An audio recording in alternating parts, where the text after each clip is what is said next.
Now and for the story of a set of events that marked a turning point in British race relations, the 1981 inner city riots.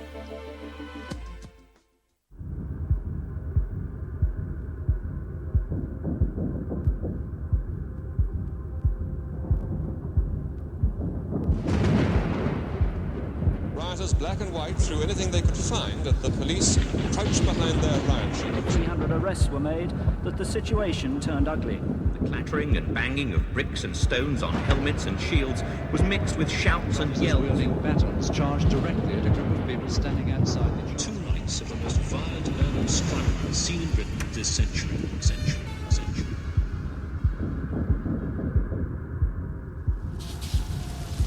During the summer of 1981, over 40 English towns were rocked by a series of riots. The most violent was in Liverpool, where 500 people were arrested, 1,000 police injured, £11 million worth of property was looted and destroyed. What has never been told is how a series of incidents in Toxteth, home to Liverpool's small black community, escalated into the worst civil disturbance this century.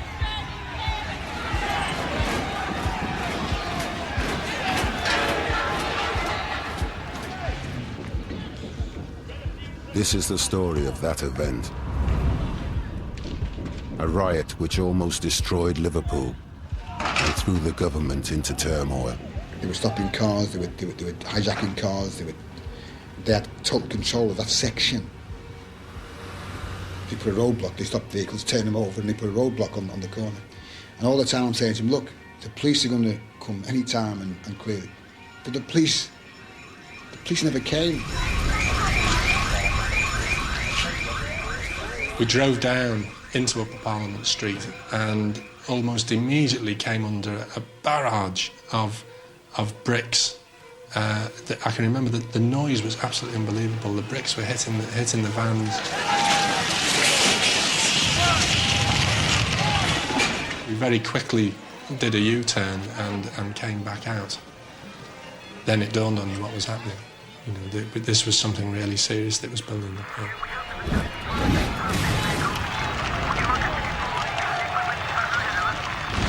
Liverpool was a very, very frightening place to be. And you could only cover the story from one side. You could only cover the story from behind the police lines. Because the rioters, who were black and white people, were taking no prisoners.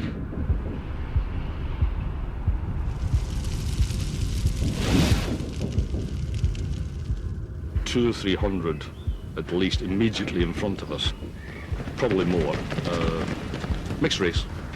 And as I say, the petrol bombs, bricks, paving stones, and everything else were being thrown at us.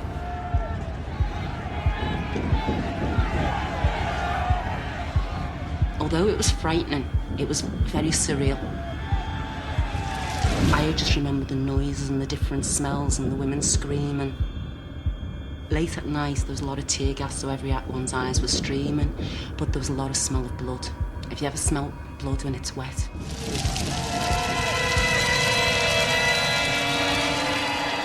If the riots had turned right off Upper Parliament Street, instead of carrying on, the rioters would have taken the police headquarters, and there was very little to stop them going on to go into the city. The riots were centred on a deprived area of the city called Toxteth, a racially mixed district about 2 miles square. Its social problems were well known to the council. Conditions were so bad in the Toxteth area, in every way. They were labelled by the city planners as the sin bin for the city, where they dumped all the people they didn't want.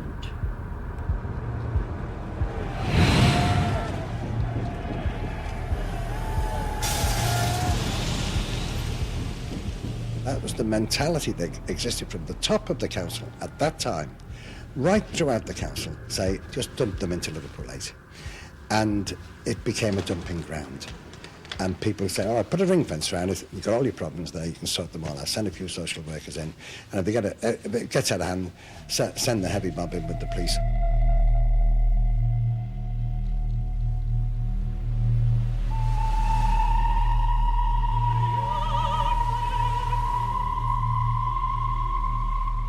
By 1980, things had got out of hand. Relations between the young people of Toxteth and many outside agencies were fraught with tension, none more so than that with the police. It was almost like two gangs, if you like. There was a local black community who were trying to get on with their lives, and then there was this other group, which in this case happened to be the police, who seemed to be intent on making life as difficult as they could for everybody in the area. Life was already difficult enough. A collapsing local economy, endemic discrimination in the job market, 52% of young black people out of work. The country was in deep recession, and Toxteth felt especially hard hit. Go to any factory in this city, how many blacks do you employ? Almost none. When I say I'm from Liverpool, they've said to me, have you got any colour in you and something like that? And that's happened a few times there. Study after study has shown that the rates of black youth unemployment is 2 or 3 times as high as the white community. So there is a very severe problem of racial discrimination. By 1980, there were clear warning signs of growing unrest. Because all the youths around there, right, they're going to get sick and they can't get jobs. They're all going to team up together. And they're going to go on a rampage, over the city and take over. That's what's going to happen. The young and unemployed in Liverpool found themselves the target of a tough new law and order drive. We had a period here in Liverpool where the police used to go around in Land Robs, it was called a task force, and they would pick on anybody. It doesn't matter whether you're black or white, particularly in the city centre. They'd haul them into the magistrate's court, and people would come in there with their eyes blacked and so on.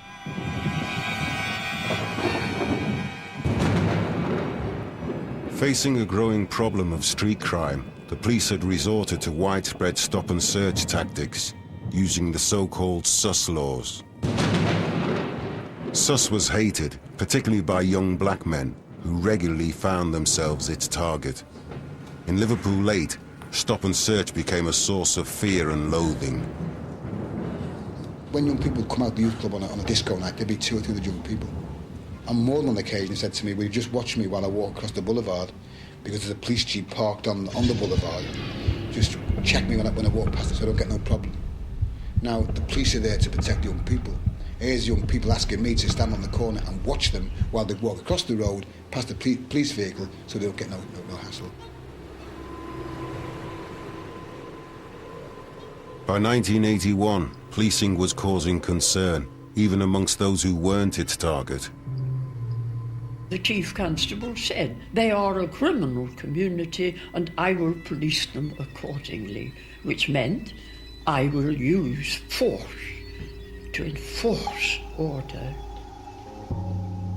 Local people, anybody who lived in Toxteth, so resented it that I came to the conclusion there was no option but for them to use force in reply.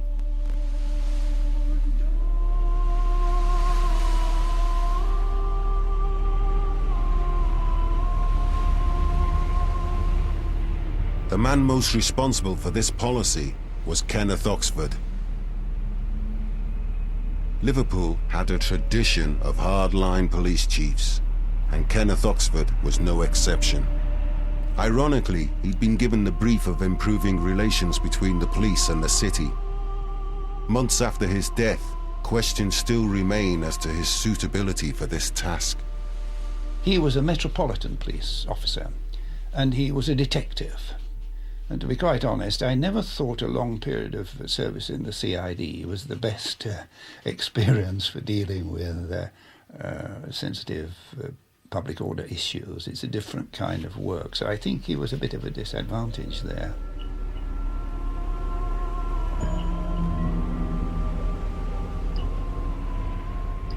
The thing about Ken Oxford was he was a great chief constable if you were a policeman, and a bloody awful chief constable if you were a civilian in Liverpool. He was arrogant. He was unpolitical. He never tried to play the political game.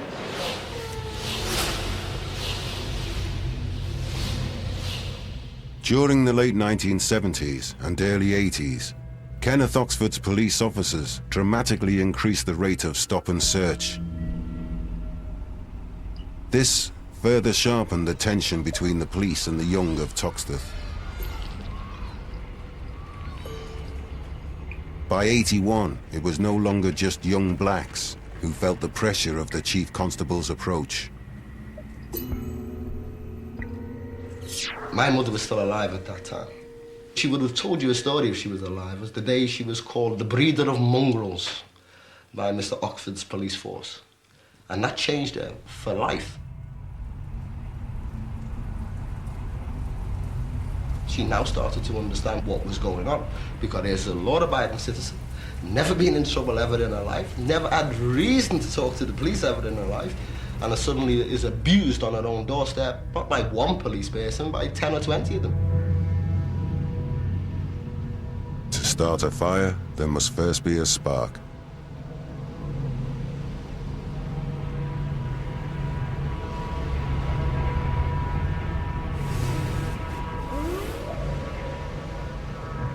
The antagonism between the police and one man and his family was to provide that spark. Lester Cooper's 4 sons were regularly stopped and picked up by the police. In 1979, Lester lodged a formal complaint.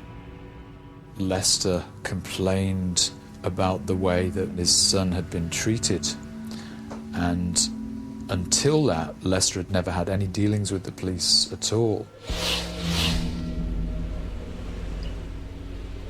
After making that complaint, he suddenly found himself being stopped in his car, to my recollection, about 16 times within 12 to 24 months, I think.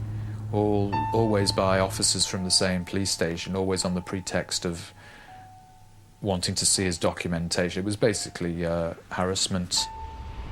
I come to think that it's, grudge against because I've made a complaint, and this is why the police are doing this to me, because I've never had nothing to do with the police before, previous.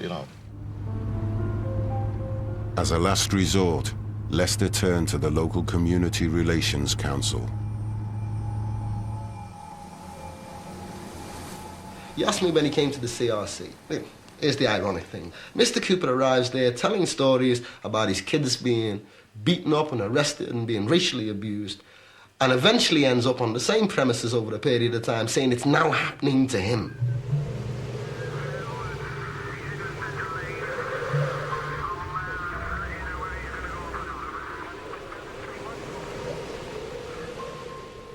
It tore my family apart.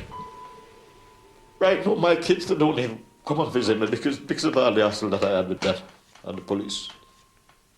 Yeah, it tore me apart. I'm living here now. I'm on my own. I've got one girl here with me. I've got a daughter living with me here. They broke him. I saw Mr. Cooper fighting on his feet.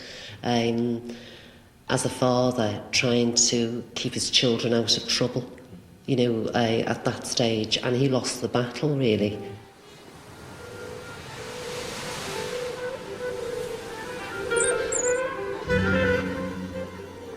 In July of 1981, Liverpool would reap the consequences of Lester Cooper's defeat. After 3 years of continual harassment, the arrest of his eldest son, Leroy, pushed the city over the brink.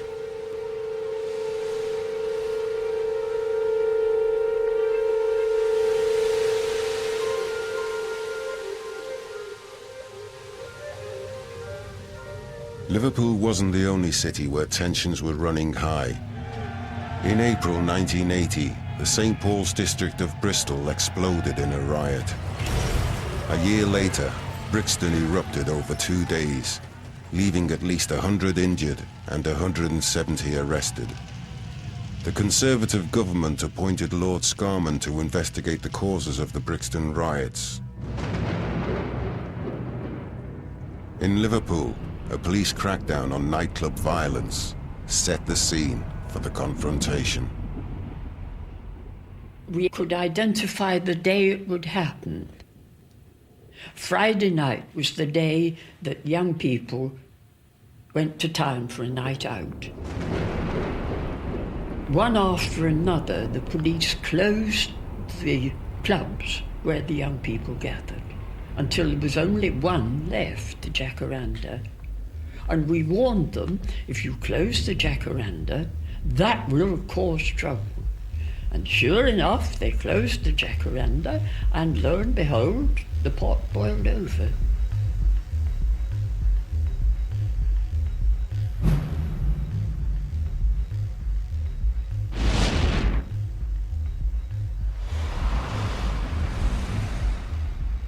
On Friday, July the 3rd, Leroy Cooper was arrested while out riding a borrowed motorbike.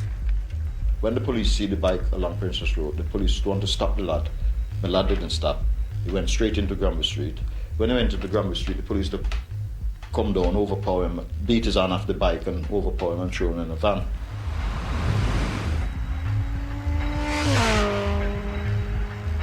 The riots in Bristol and Brixton had both started with badly managed arrests in public places. With Leroy Cooper's arrest, the Merseyside force made that same mistake. There was 3 police vans. The police had one of the Coopers in the van, and there was groups of young people all around, and there was a motorbike parked by there. So I started negotiating with the police. What's the problem?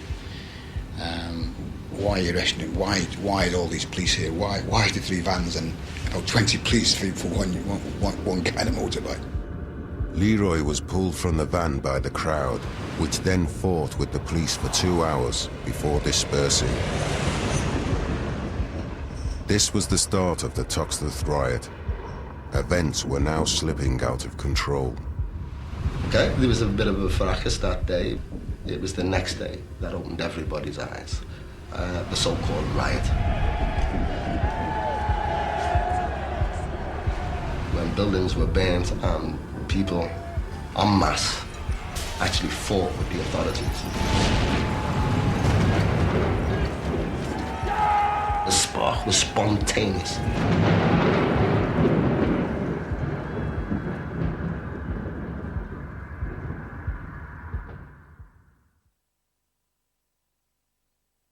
Italian style.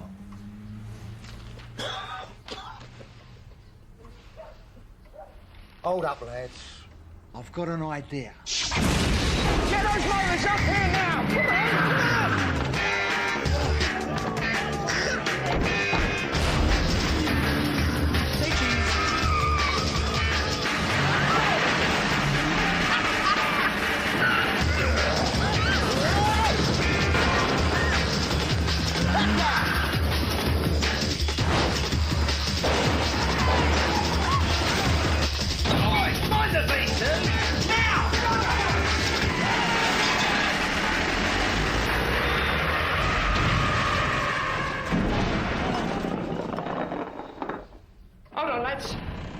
Got an idea.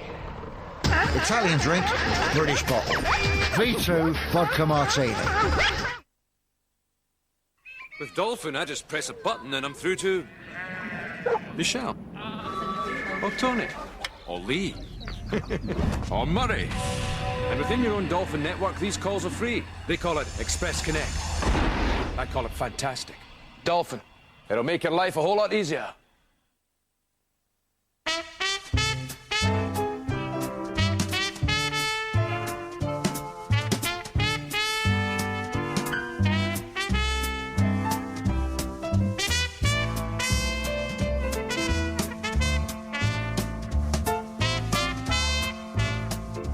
Imagine if things like shops, banks and travel agents were open when it suited you.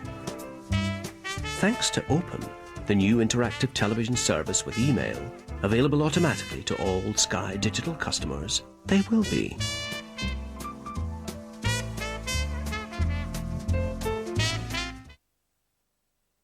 You have 30 seconds to answer the following question.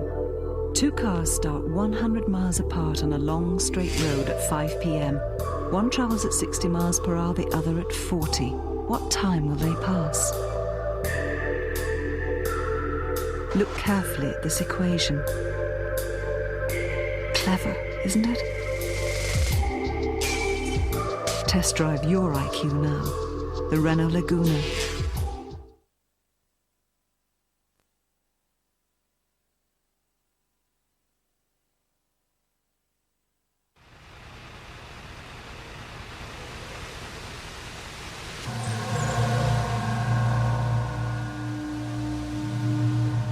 On July 4th, 1981, the day after Leroy Cooper's bungled arrest, events in Liverpool began to spiral out of control.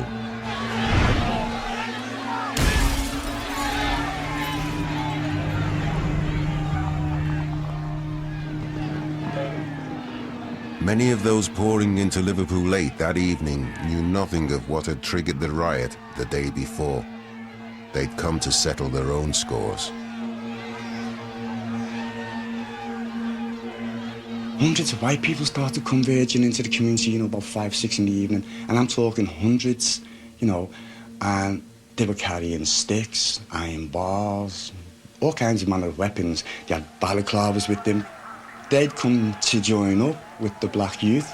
And what they were saying was within their own communities, they suffer the same assault and the same brutality. The only thing is, they don't get called nigger.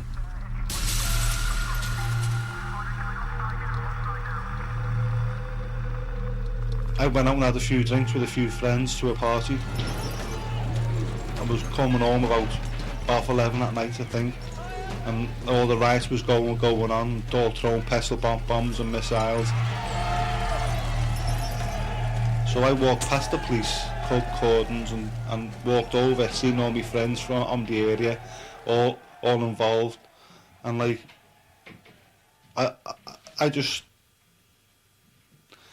helped them to do, basically, what they was doing. The violence escalated to levels not seen before on mainland Britain. By midnight, the rioters were in control of the streets of Toxteth and had set up barricades at major intersections. I was relieved that a lot of people weren't dead because the violence was just untamable. And it was not indiscriminate violence thrown here, there or anywhere. It was directed at what they seen the tool of the establishment, the police force. And it was a pitched running battle with that unit and no other.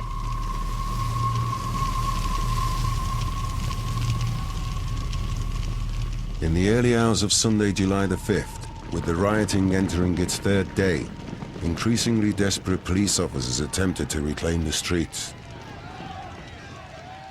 It would be about 2 o'clock in the morning when a decision was made that an attempt was going to be made to clear the barricade at Mulgrave Street. And as soon as we formed any form of a static line, we come under a hail of bricks. And the order was given to march up forwards and take that junction, basically. In that first 5-minute move up towards that main junction, 15 officers were hospitalised.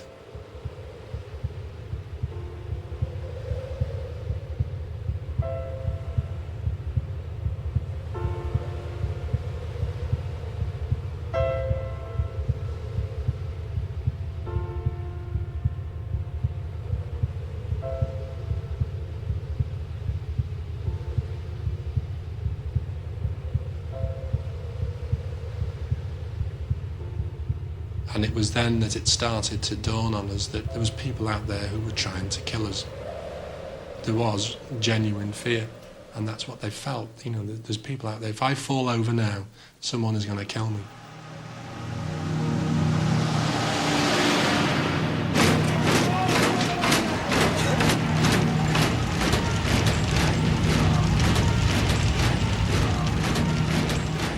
You'd have rows and rows of police standing there with the big shields, and they were banging, like really revving themselves up, you know, like, and they were really frightened, really pumped up, and the sweat were pouring, and they were frightened, and they were hiding behind the shields. Shields!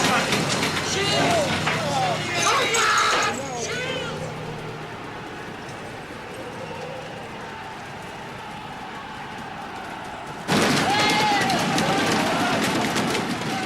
forming up in lines behind each other, and I'm talking maybe 15, 20 thick. And what everybody was doing is they were all running over to these piles of bricks, getting all these bricks, and then there'd be in these lines, and then someone would give an instruction, and the first row of people would all together, be about 20 across, would all let loose at the police. They'd drop down and split, and the next group would come forward, and the same, and it was continuous. Merseyside police, overwhelmed from the start by the ferocity of the attacks, including rioters driving a mechanical digger, sent for reinforcements from neighbouring forces. They fared little better. There was a fairly substantial pitch of petrol bombs, and I was at the back of the shields, and this bomb came over the top and landed behind me, and all of a sudden I was dancing around in flames. While I was bobbing about like Rudolf Nureyev, I saw him. I saw the fellow with the paving stone in front of me, and I saw it, my name on it, and I was looking which corner of the net to head it in, because I was dancing about a bit at the time, and it just went straight through my helmet into my head.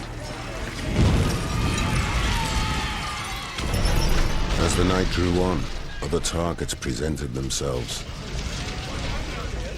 This bank was ablaze. A bank was just burning out of control. This old building called the Riots buildings, all of it was ablaze. It was like a bomb had been dropped on it. It didn't seem real.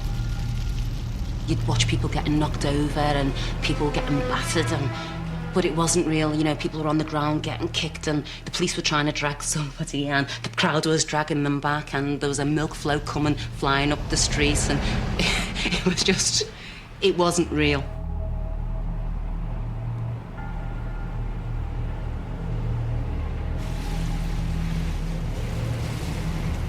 Fires started by rioters had spread along the buildings on Upper Parliament Street. They threatened to engulf a geriatric hospital. Neither the police nor the fire service could reach the scene. The whole thing stopped from the rioters' point of view, and the evacuation of this building started under the implementation and under the guidance of the rioters. Get these people out.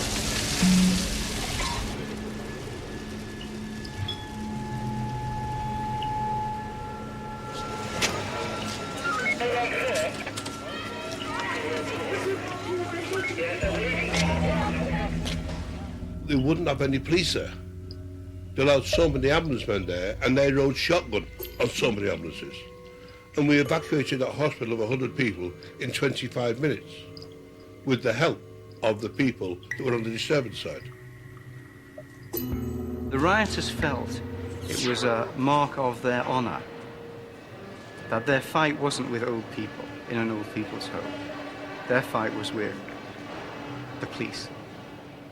And the whole thing was adjourned until the very last person was moved out.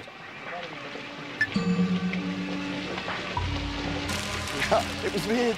It was like a gentleman's standoff, only there was no gentleman involved, right? And they helped all the elderly out, and once the building was secured, they left 2 or 3 men on the door so no one would go in and loot it. And they continued fighting.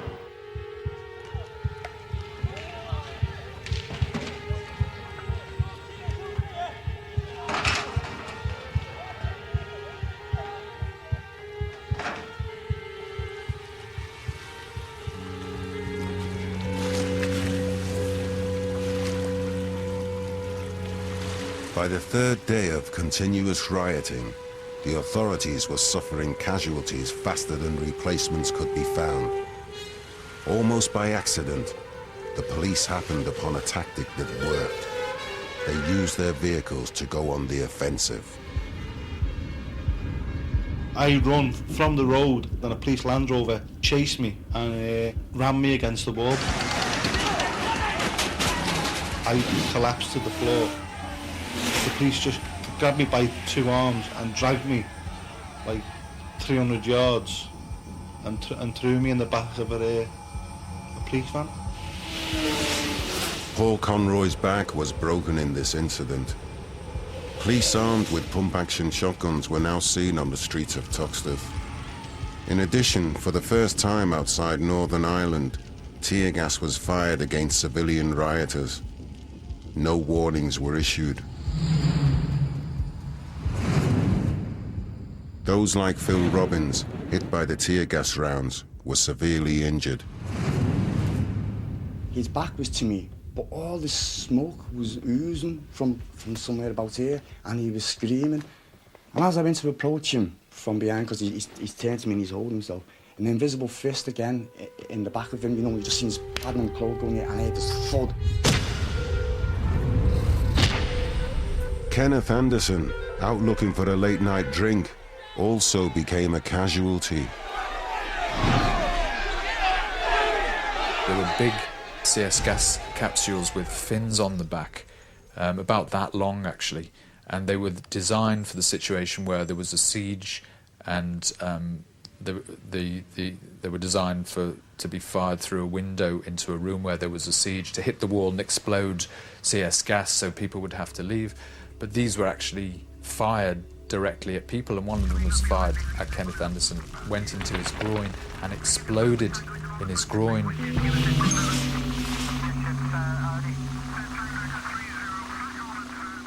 You've got to remember, you've got police here, and you've got people throwing bricks and bottles and petrol bombs, and here's this lone black man, right? And he's there banging on the window, and they're like telling him you're not getting in because they're not opening the door. And he's here and he's saying to the police, "It's not fucking fighting. You stop throwing a fucking brick. I want to get a drink. You won't let me in while you're fighting." And they shot him. It just looked like he'd been blown away. All she'd see of this person was a load of blood. Do you know what I mean? He just appeared to be covered. I mean, I think he had a red sweater on, a red jumper. I never did find out whether that was true, but he just appeared to me as a massive red.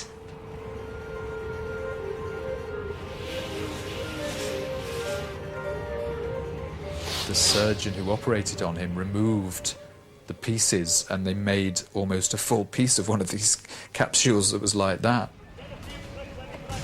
37 tear gas rounds were fired and 11 rioters were seriously hurt. The injured included a relative of Lester Cooper. It's the drink that saved that man for the rest of life, for the rest of the time that he lived. He must have lived about 7 years after that, or yeah, I think that's how long after he lived. He was shot in his groin. His groin was mashed up. He was walking with stick for months.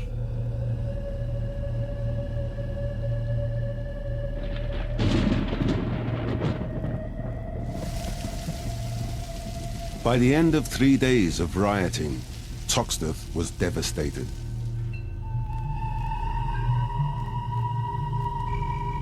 "150 buildings had been destroyed.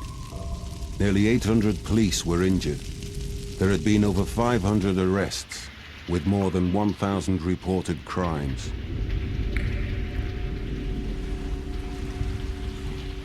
Lord Scarman's inquiry into the Brixton riot was widened to take in Toxteth and other riot-torn areas. The government was feeling vulnerable.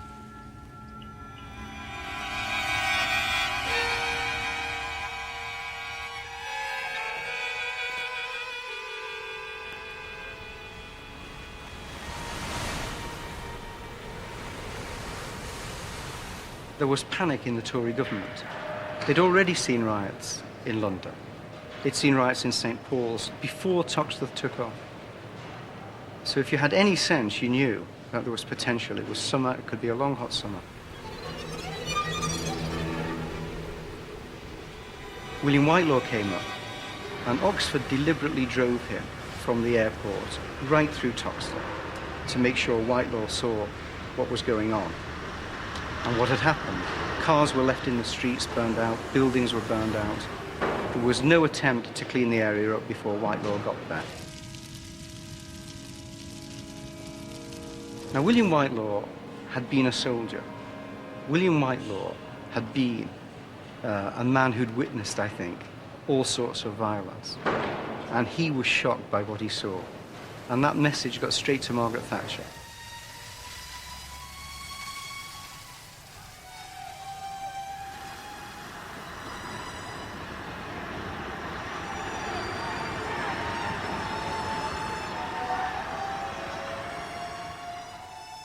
The following Monday morning, I get a telephone call. This is Downing Street. The Prime Minister has just left Downing Street on the way to Liverpool. Please make all arrangements for her visit.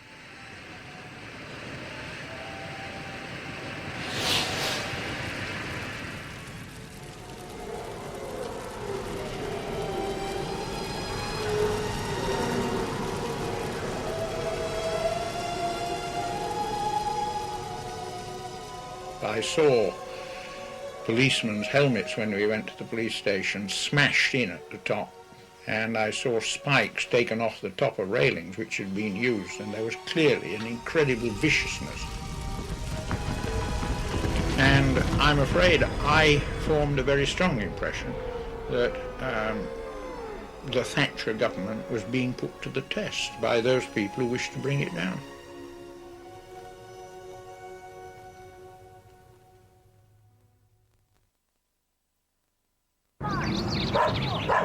Breathing. 3, 2, 1 to the right. 5. Tommy's in. 3. Are you all right, Margaret? Yes. You thought about how you'll manage in the future? Oh, I'll be okay. Did you know Bupa can help? From advice to help at home to care homes. New services for the elderly from Bupa. Call 0800 00 1010.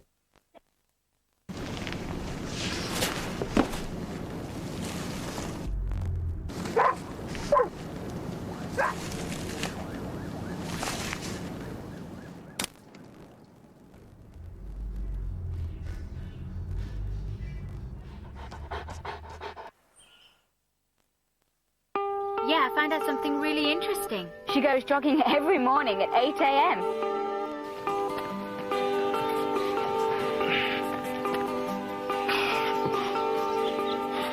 The hamburgers have got to go. She's a vegetarian.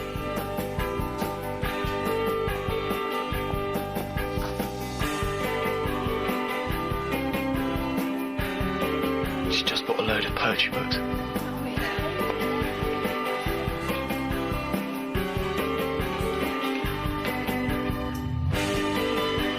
More to say than you pay as you go from 1 to 1. Right. Left.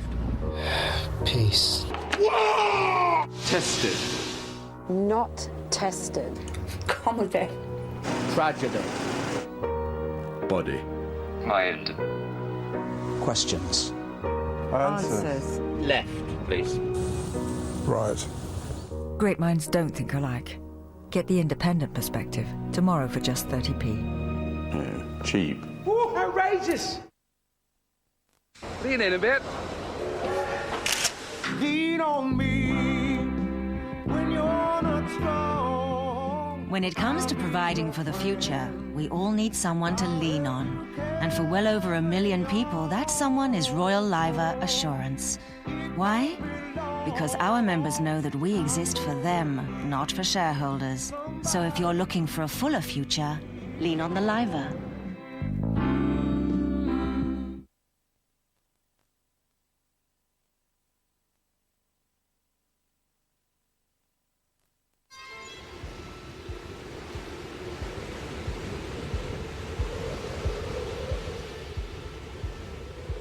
On the 13th of July, 10 days after the bungled arrest of Lester Cooper's son, Mrs. Thatcher came to Liverpool Town Hall.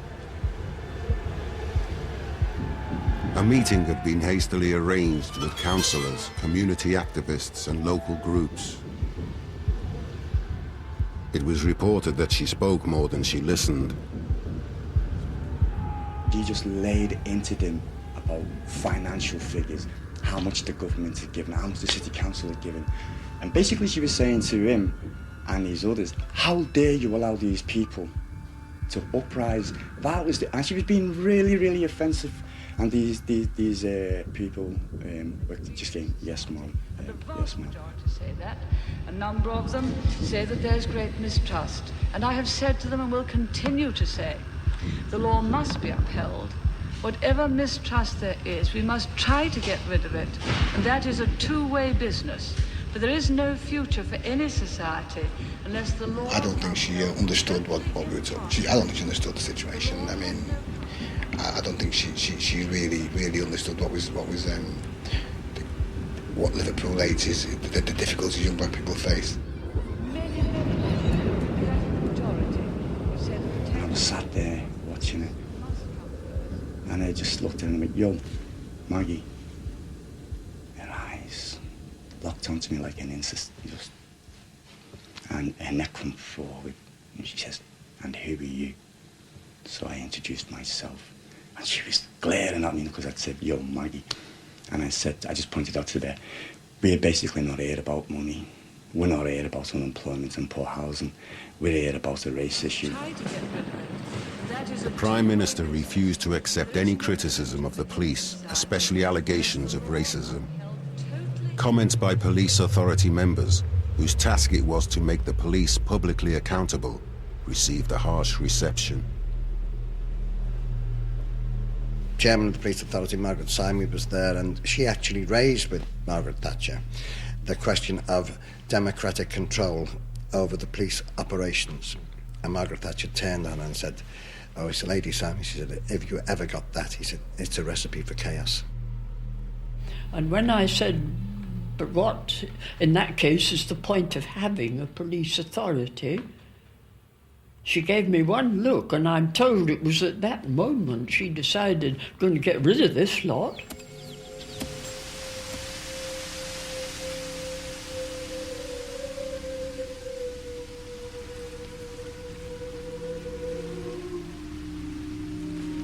With racial disadvantage and excessive policing effectively sidelined, Michael Heseltine, then Secretary of State for the Environment, was sent to deal with Liverpool's other problem. I showed him the unemployment exchange, which was at that time in Lacey Street, and I said there are 60,000 people registered unemployed. That was the area that served toxteth. I said, it's like your constituency, virtually every single person in your constituency not having a job. Everywhere he went, Heseltine told people he had come not to impose solutions, but to listen to all sides. You could argue that he did quite a bit of good on Merseyside too, as well as reducing the tension and improving the situation, and of course, not to put too fine a point on, easing the political pressure upon the government.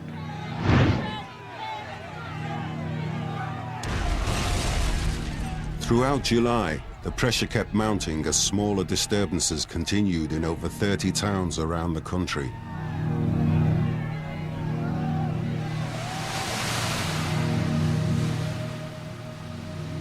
After 3 weeks in Liverpool, it became apparent to Heseltine that listening was not enough, and something needed to be done. He came in here with a view to, we're going to settle a problem, we're going to solve a problem, without actually knowing what they were doing. It resulted in Heseltine planting trees in Liverpool 8, throughout Liverpool 8. Trees everywhere, brilliant. I mean, obviously that's going to stop the riots next time. Trees, you know, probably places to swing on or something, I haven't a clue.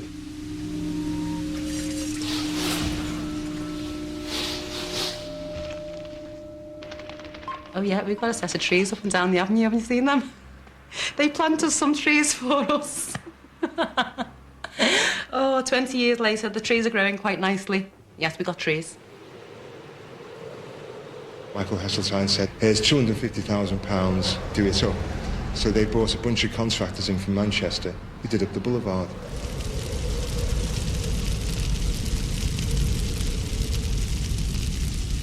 Now that's your first £250,000 that came into the area, but none of it stayed in the area because nobody got jobs out of it here. And that's been the process that's gone on again and again and again.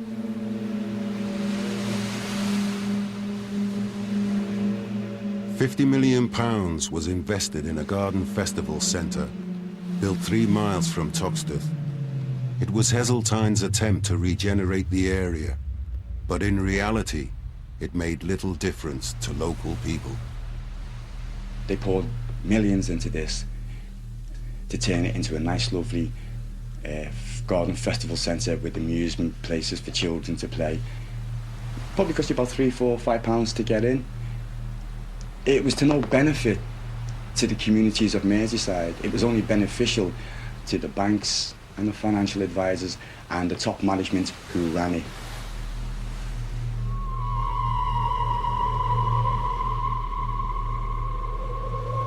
Even as the Festival Garden Centre neared completion, a local government election was about to change the city's political climate.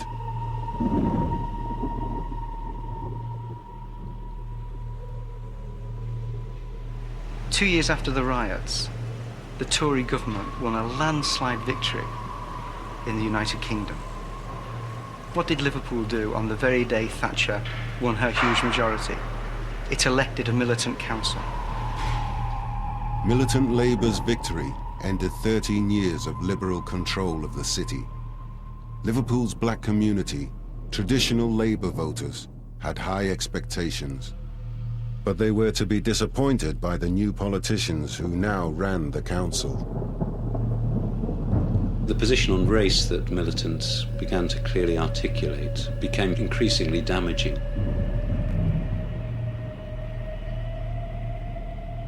It started off from a class approach, that there are really no specific problems that the black community face than working class communities in Liverpool face. So you had that class-only approach, which flew in the face of the reality of the additional problems of racism that working class people face, but the problems of racism that black middle class people face, which can be very, very damaging and very real.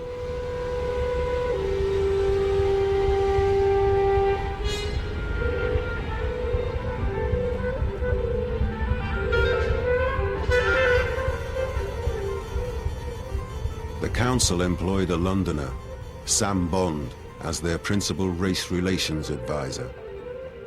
Bond's support for militants' position on race immediately brought him into conflict with local black groups. Within 2 years, the council's leadership was no longer on speaking terms with most of the black organizations in Toxteth. We were concerned that the black issue didn't become more important than the, if you like, the class issue that we believed in at the time. And I think that we went over the top on that. We had an idea who we wanted, and the Black Caucus had an idea of what they wanted. We unfortunately went along our line. We caused a split and a division, which was the most unhelpful thing that could have been possible at that moment in time. And if there was one sort of tactical error that if I had my time over again I would change, it would be the appointment of Sam Bond.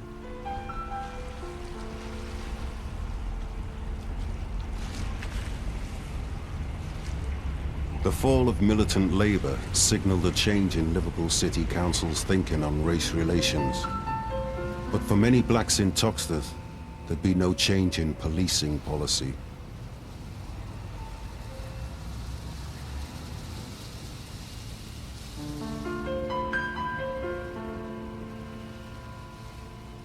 Parked my car on Salisbury Road and a car come around the corner and bumped into me wing, a brand new car. No, the dent was like that. The police to prosecute me for having a dent in my car, yeah?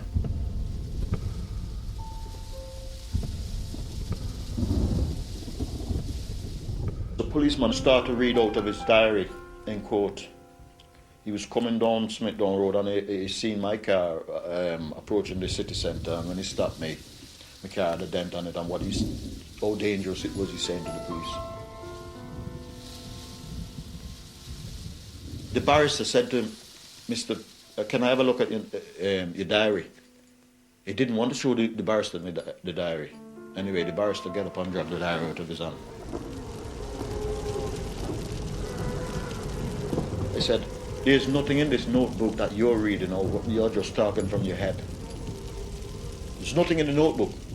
So I'm in a court full of police with the judge and whatever, and he's reading out all that shite, and nothing in it, nothing written in his notebook.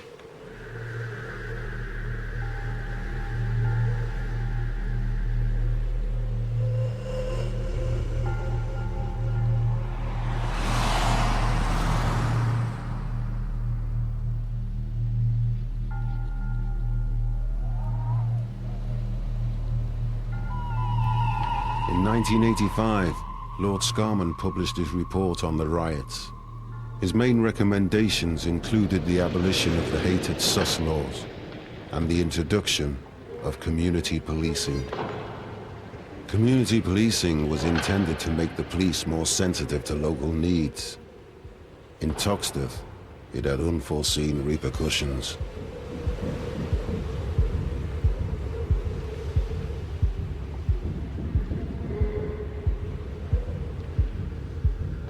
I don't know if the hierarchy within the police took this as a personal insult or blow, but no, in Oxford they probably did. And I can imagine that he said something like, oh, they want community policing? Okay. A buffer zone around Liverpool 8. Within the community, any community you've got criminal elements, they'd seen a golden opportunity here. So what they've been out doing, they were organising themselves where they'd go out, hit a bank, race back to the community. If they were chased by police, youngsters in the community who were still very angry with the police would brick the police and the people would get away. And before long, Liverpool 8 became like a free zone. It was like bandit territory. Anything in there went and no one would touch you.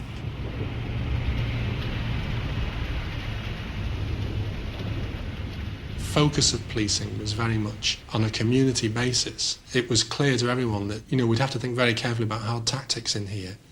And it provided a shield for certain people to work in what they felt was a safe environment.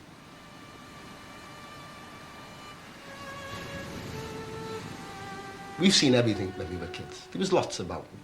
But this was a different kettle of fish. This was people with drugs in abundance, who had access to large amounts of cocaine and heroin and amphetamines. And where did this suddenly all come from? Subsequent operations quickly meant that some fairly prominent people who at that time were putting themselves forward as community representatives ended up spending long periods in prison. This change in emphasis towards more proactive policing soon brought some high-profile arrests. Best known among these was Michael Showers, a self-appointed community leader. Showers had been introduced as a successful businessman to Heseltine during his time in Merseyside. In 1991, Michael Showers was jailed for 25 years for importing heroin. There's no doubt that as years gone on, the commitment to dealing with drugs in that area has never eliminated it, but it's never been a place where people can go with immunity to deal with or deal in or buy drugs. 18 years after the riots, much has changed. The police force has declared that combating institutional racism is now a priority. A war on drugs has now replaced the crackdown on street crime. But much remains the same. Youth unemployment in Toxteth is still running at 50%. Police stop and search figures are on the increase. All the negative sides that people have spoken to you about the riots is from the establishment's point of view. And the worst thing about it is it's brewing again. People can feel it yet again. More than ever, young black people are being stopped on the streets. More than ever, people are being accosted.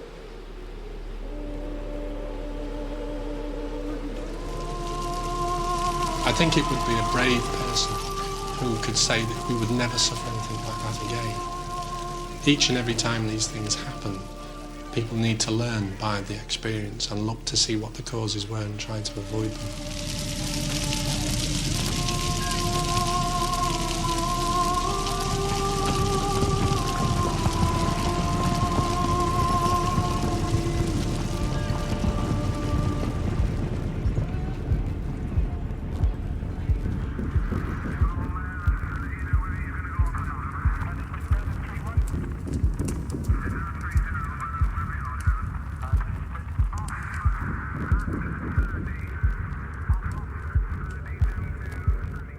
You can check out more information on the background to the riots in Toxteth and other parts of Britain which took place in 1981 on the Untold website at www.channel4.com/Untold.